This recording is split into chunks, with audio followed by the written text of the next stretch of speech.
Bana, mambo vipi? Mimi ni Anko G, niko na Mwafrika. Nisimiza bado yuko mapumzikoni, ila siku sio nyingi ataonekana kwenye vipindi vingine. Hiyo mada zinaendelea. Hii mada ya leo bwana, si niite mada ya dharura, maana tutaijadili kwa ufupi sana. Lakini naamini ujumbe utafika. Mwafrika kuna tabia moja ambayo ipo kwenye jamii. Na inawezekana unaijua, ushakutana nayo na experience nayo. Lakini sana sana hii inawakumba jinsia ya kiume. Tuwajadili wanaume wenzetu kwenye tabia kama hizi, na tuone tunaweza kuwasaidiaje wenye mtazamo na akili kama hii. Kuna baadhi ya wanaume wenzetu unakuta wanazaa mtoto wa kwanza wa kike, wa pili wa kike, kiwezekana hata watatu wa kike au hata wanne wa kike. Anaanza kumlaumu mke wake kwamba kwa nini wewe kila siku unazaa wa kike? Mimi nahitaji mwanaume, nahitaji mrithi. Hao wa kike wataolewa tu na nini? Kwanza kabisa, je, ni kweli mtoto wa kike sio mrithi? Hafai kuwa mrithi? Asante Anko G. Nikianzia hapo. Kwanza mtoto ni mtoto. Wa kike, wa kiume, wote watoto. Kinachotofautisha hapa ni jinsia. Kila wote ni watoto. Kwenye ulisi ndio. Kwenye ulisi anafaa kiume tu ndo arithishwe mali za baba.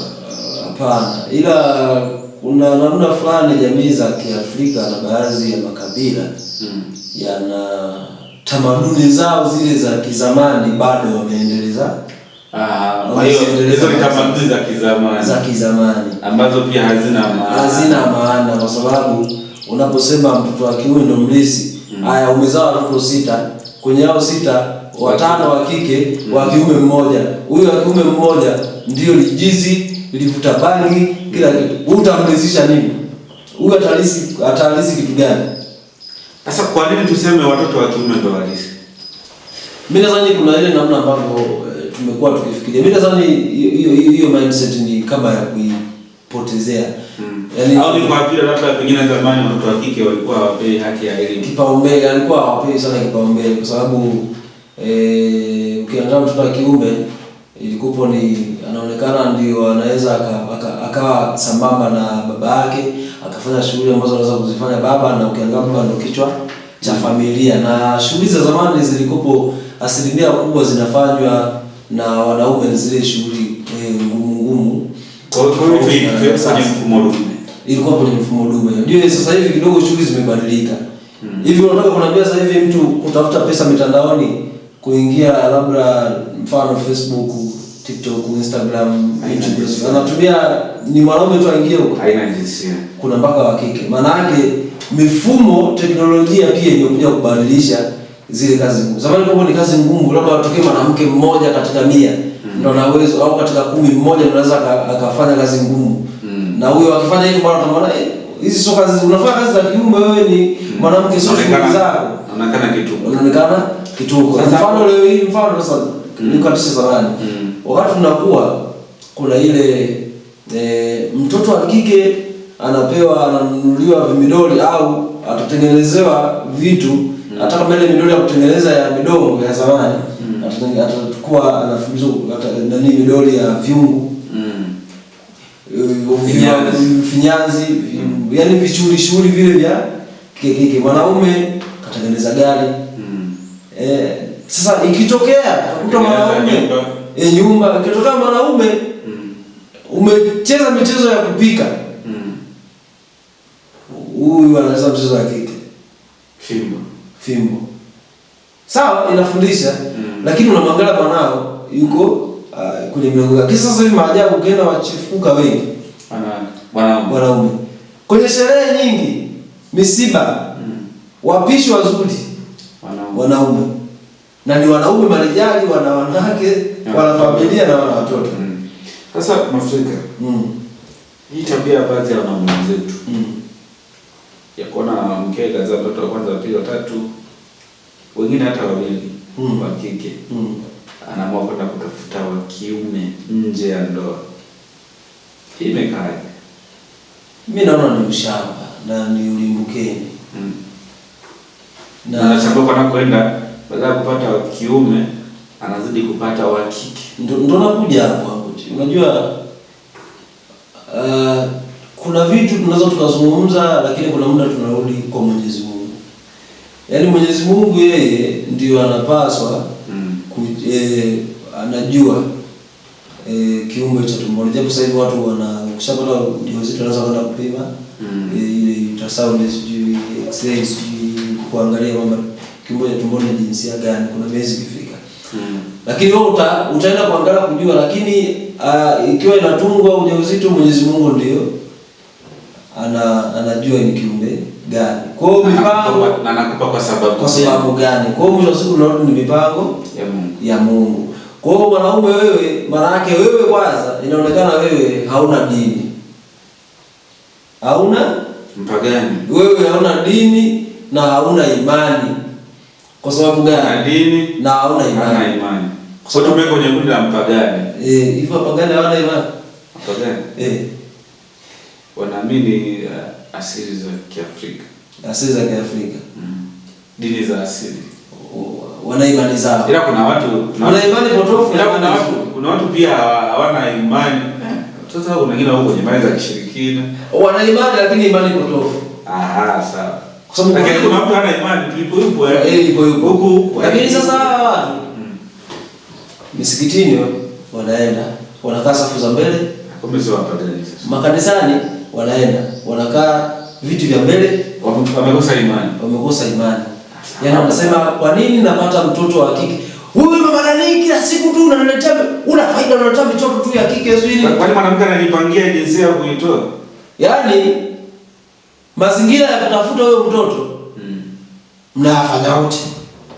Akija mtoto wewe ndo unamlaumu. Turudi kwenye sayansi. Sio mtaalamu sana, lakini turudi kwenye sayansi. Jinsia yake yeye ana yai, si ndio? Ila anayofaa kurutubisha yai ni jinsia ya me, si ndio?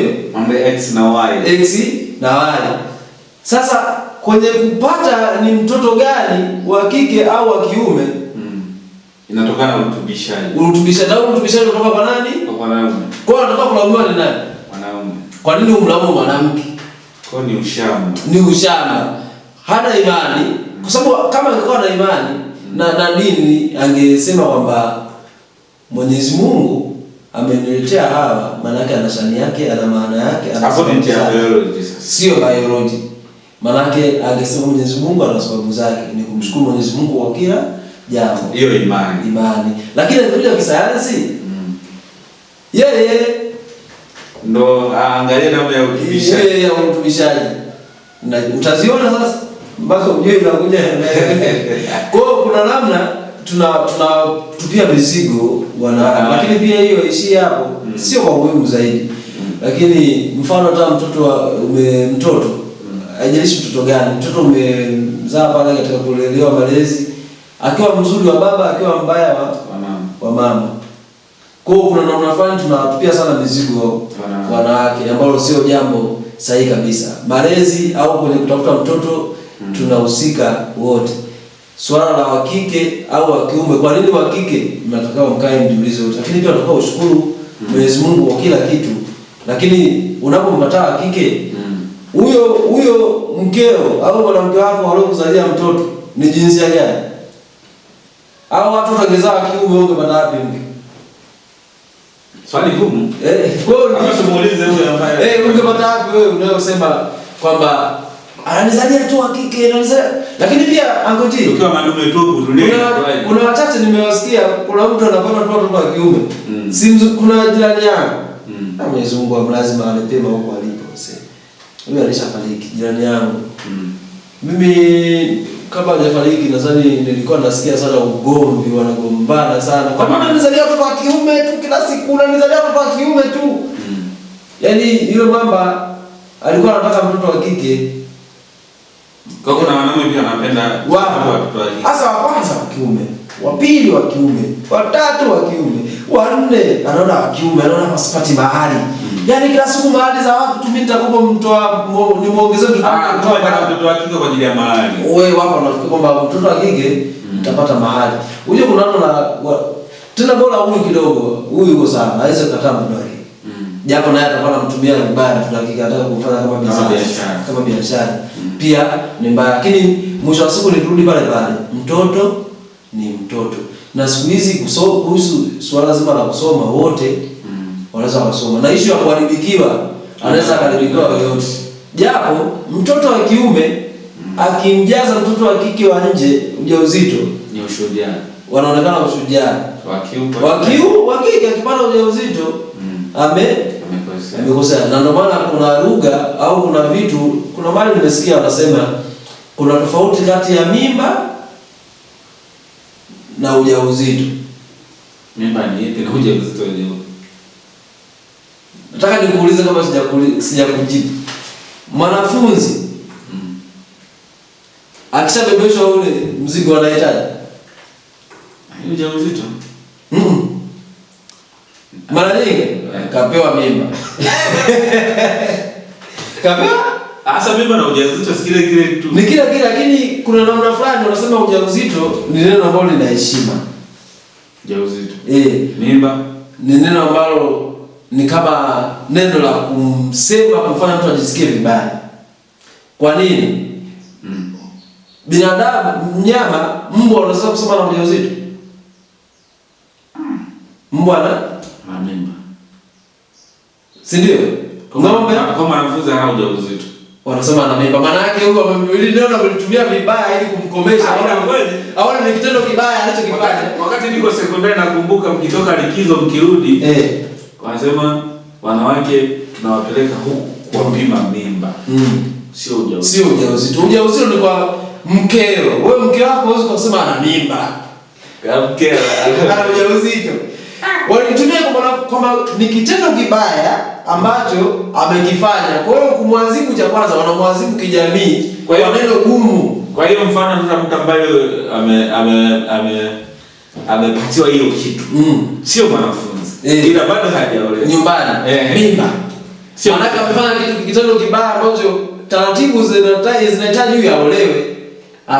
Huyu kwa ujauzito ni kwa aliyeolewa. Ambaye hajaolewa ni mimba. Lakini pia wanasema kuna tofauti ya kuzini na anayezini ni aliyepo ndani ya ndoa. Aliyepo nje ya ndoa wote wanazini bwana. Wanazini? Sasa unazini vipi? Kwenye amri. Unazini vipi? Kwenye amri ndio sawa. Ngoja bwana. Kwenye amri usizini. Haijataja kwamba uko kwenye ndoa au hauko kwenye ndoa. Ila kufanya kile kitendo kinaitwa zinaa. Sasa ndo hapo mimi sio mtaalamu sana. Zinaa ni kwa aliyepo ndani ya ndoa. Na ndio maana dini zile amri 10 maana yake ina kabla hizo kuna inahitajika kwamba tushaika utaratibu maana yake kwamba muoane kitaratibu. Sasa hawa ambao hawajaoana wanafanyaje yani? Huo mtihani mtazamaji tutakubali, lakini wanatusaidia. Kwa mimi mfano kuna umalaya na ukahaba. Hivi vitu viwili vina yani utofauti wake uko wapi? Ukahaba wewe mazidi. Malaya ni yupi? Umalaya anaweza kufuata hata mke wa ndani. Mke aliyeolewa.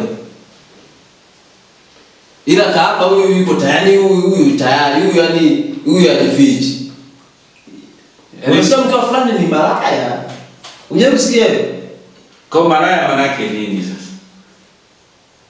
Yaani malaya maana yake huyu ana mume lakini hajalizika. Lakini kahaba huyu tayari automatically yeye shughuli yake inajulikana. Anauza. Ni au kahaba yeye. Anauza. Anauza. Body seller. Yuko for business yani.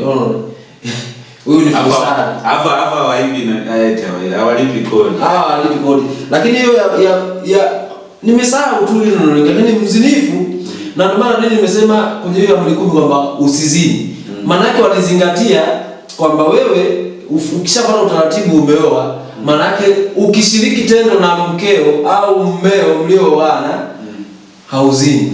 Ukitoka nje hapo Mwafrika umezini, maana umeacha mkeo, wewe umeenda kuzini, umeacha mmeo umeenda, unakuwa mzinifu, maana kuna watu hawajaoa.